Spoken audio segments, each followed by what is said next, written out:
Hello all. In the series of covering SAT topics, this is our third video where we will cover quadratic equations. So basically, first question arises, what is quadratic equations? So the polynomials, basically the quadratic polynomials form quadratic equations. So how a quadratic equation is written? So an equation of the form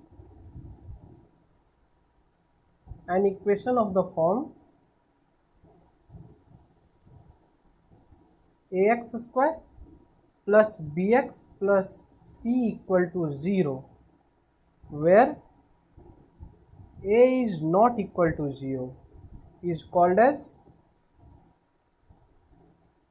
quadratic equation.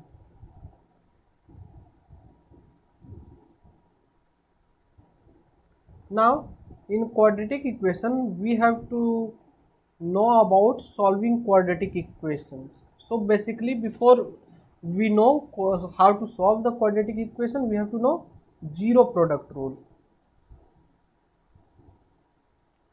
So what is zero product rule? So in zero product rule, basically what happens, suppose it says that if product of two or more than two numbers or expressions is 0, then at least one of them will be 0. What is meant by this is, suppose we are having a times b times c equal to 0. That means at least one of a or b or c will be equal to 0. Then only the product can be 0. So we can write, this implies that either a equal to 0 or b equal to 0 or c equal to 0. Now if we get such type of factors, like suppose 2x minus 3 times of x plus 4 equal to 0. So from here we can say either 2x minus 3 equal to 0 or x plus 4 equal to 0. So from here we will be getting either x equal to 3 over 2 or x equal to negative 4. That means these two are the solutions of this equation 2x minus 3 times of x plus 4. So this is called as zero product rule. Now next is methods of solving of quadratic equations. Methods of solving. So first method is factoring. Second method is completing the square method. Completing the square method. And third method is using quadratic formula.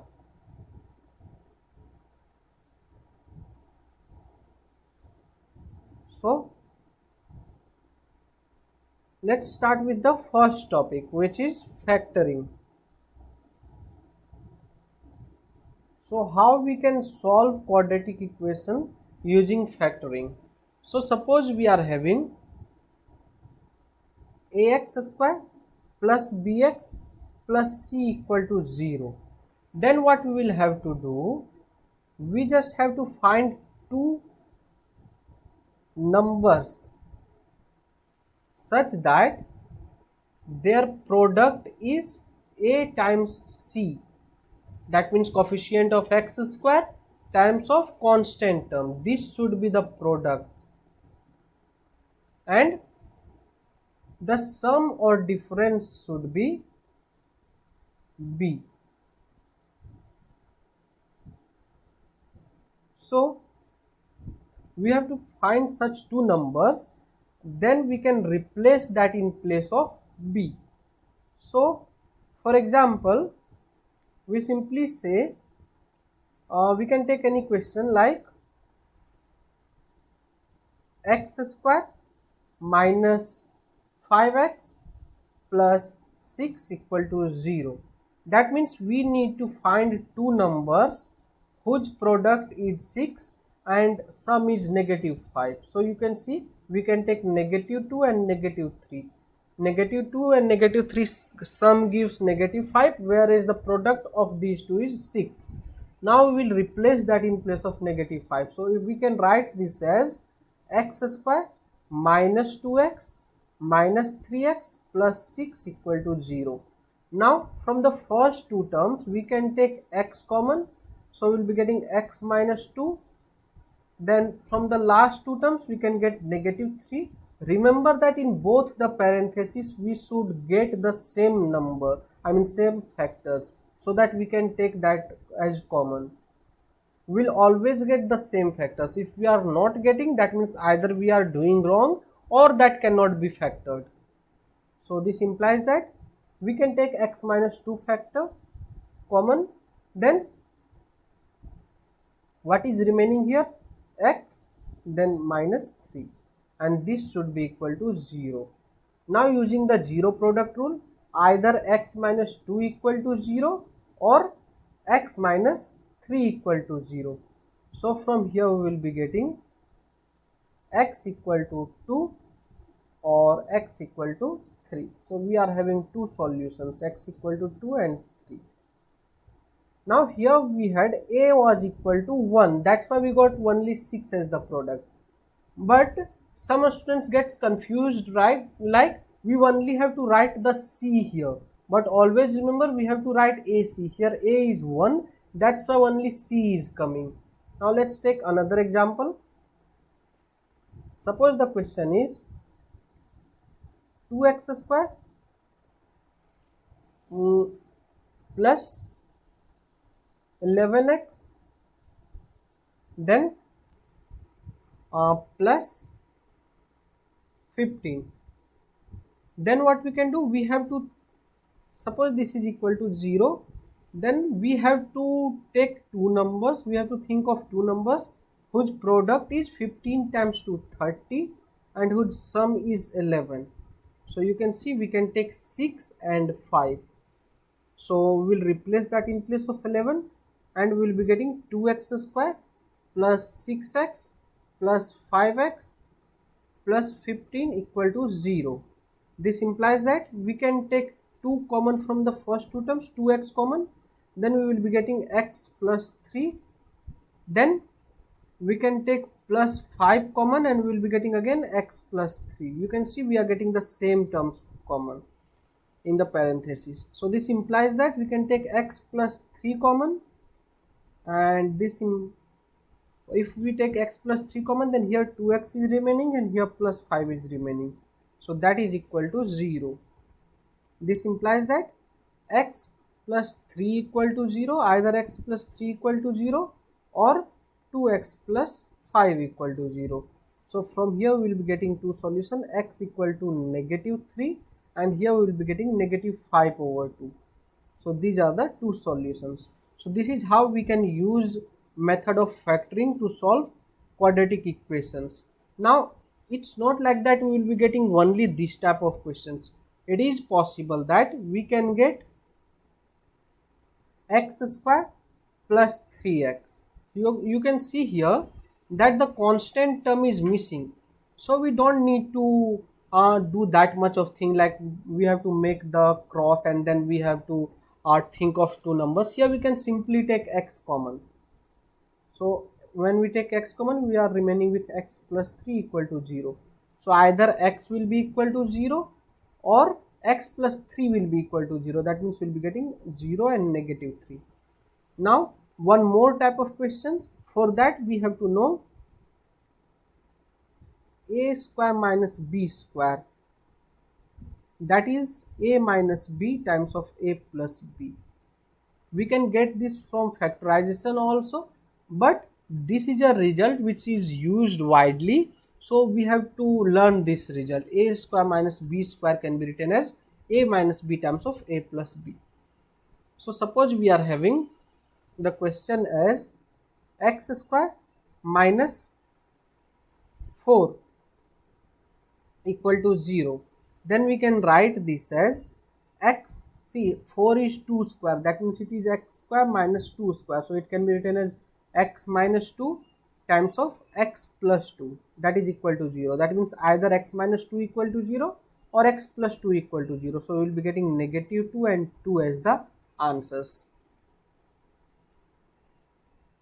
Now coming to next, that is second method, which is completing the square method.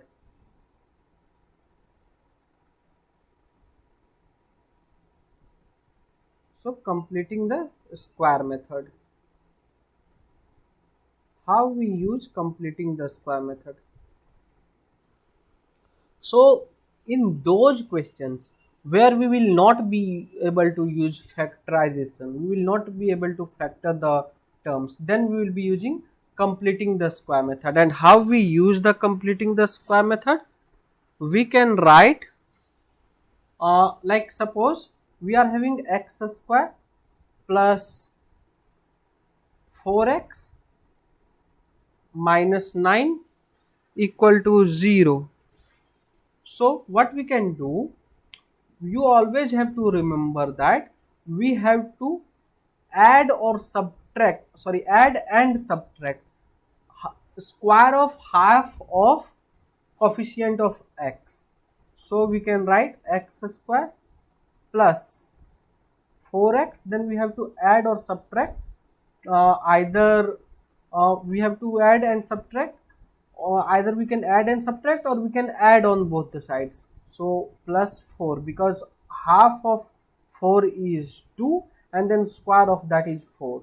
So if we are adding something, then we need to subtract also to make a balance, and then negative 9 equal to 0.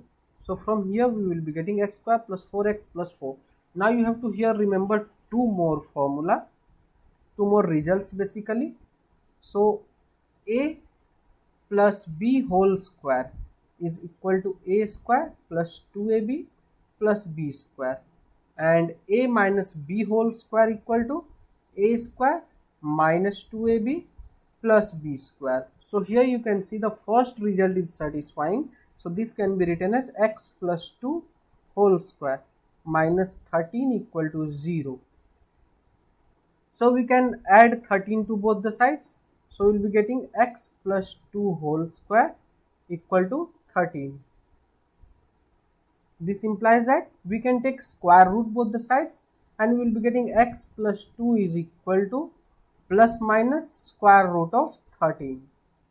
So we can write x is equal to, we are subtracting 2 from both the sides, so we will be getting x equal to negative 2 plus minus square root of 13. So what we will be getting from here, we can write x equal to negative 2 plus root 13 or negative 2 minus root 13. We can leave in this form, or we can convert it into decimals according to the options given in the question. Then suppose we are having a is not equal to 1, then what we will be doing? Suppose we are having 2x square plus 8x plus 5 equal to 0. Then what we can do here, we can simply divide both the sides by 2, or first step we can do 2x square plus 8x, we can subtract 5 from both the sides, so we will be getting negative 5. Now we can divide both the sides by 2. Whether we divide first or we do this step, or if we do this step and divide, it will give us the same result. So x square plus 4x equal to negative 5 over 2. Again we will do the same thing. So we have to either add or subtract on the left side only, or we can add on both the sides. So x square plus 4x plus 4, and we will add on this side also, so minus 5 over 2 plus 4. So what we will be getting, this can be written as x plus 2 whole square equal to, here we will be getting negative 5 over 2. We need to make the denominator common, so we'll have to multiply second term by 2 over 2, so we'll be getting 8 over 2. So what we are getting from here, x plus 2 whole square equal to negative 5 plus 8, so positive 3 over 2. This implies that again we will take square root both the sides, so we will be getting x plus 2 is equal to plus minus square root of 3 over 2.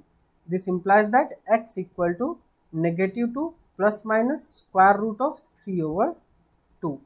So this implies that x is equal to negative 2 plus square root of 3 over 2 or negative 2 minus square root of 3 over 2. So these are the answers of this question. Now moving to third method, that is quadratic formula. So basically quadratic formula is more widely used than completing the square method, because quadratic formula which we get is basically from completing the square method only. When we will complete the square, we will use the completing the square method in ax square plus bx plus c, then we will generate quadratic formula. Like suppose we are having ax square plus bx plus c equal to 0, then I had said that we need to use here, we have to first subtract c from both the sides, so we can write ax square plus bx equal to negative c. Then this implies that we can divide both the sides by a, so x square plus b over a times of x equal to negative c over a. So this implies that now we have to add square of half of coefficient of x. So plus b over a times of x. So half of coefficient of x is b over 2a, and we'll square that, and we'll add the same thing on this side also. So then what we will be getting on the left side, it will become x plus b over 2a whole square equal to, we need to make the denominator common, which is here 4a square, so we can multiply and divide by 4a in the first fraction, so we can write minus 4ac over 4a square plus b square over 4a square. So then what we will be getting, x plus b over 2a whole square equal to, that can be written as b square minus 4ac over 4a square. We can take square root both the sides, and we will be getting x plus b over 2a is equal to plus minus square root of b square minus 4ac over 4a square. So this implies that we will subtract b over 2a from both the sides, and we will be getting x equal to negative b over 2a plus minus, you can see it's square root of b square minus 4ac, and square root of 4a square is just 2a. So we can write this as x is equal to negative b over 2a, sorry, we will write in the form of quadratic formula, so negative b plus minus square root of b square minus 4ac over 2a. This is what we use the quadratic formula for solving any quadratic equation where factorization is not possible, but still factorization is the easiest method. So if factorization is possible, then we will use factorization to solve it quickly. If you are not able to think of two numbers in the factorization, then we will be using the quadratic formula. Now let's see one example from quadratic formula. Suppose we are having the question as 2x square plus 9x minus 13 equal to 0. Then what we will be doing here, we have a equal to 2, b equal to 9, and c equal to negative 13.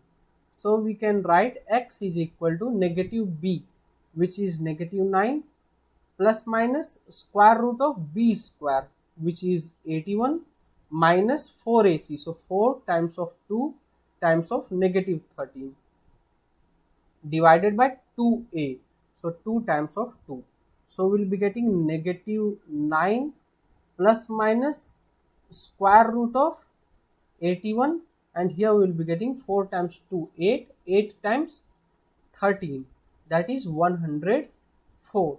So we can see we will be getting positive of 104, because negative negative multiplied gives us positive, so 104 divided by 4. So we can write this as x is equal to negative 9 plus minus square root of 185 over 4. Now either we can simplify this, if it can be simplified, if the radical can be simplified, then we will simplify, otherwise we will convert that into radical form. So this is how we can find the answer. So that is all in quadratic equations. We will learn about more about quadratic equations when we will learn about the graphs of quadratic equation in advanced algebra, when we will start. So there will be coming one more topic of quadratic equation, where we will learn about its graph, which is a parabola, about its vertex, about more types of solutions which we can get. So this is all about for now. We will meet again in next topic of this series.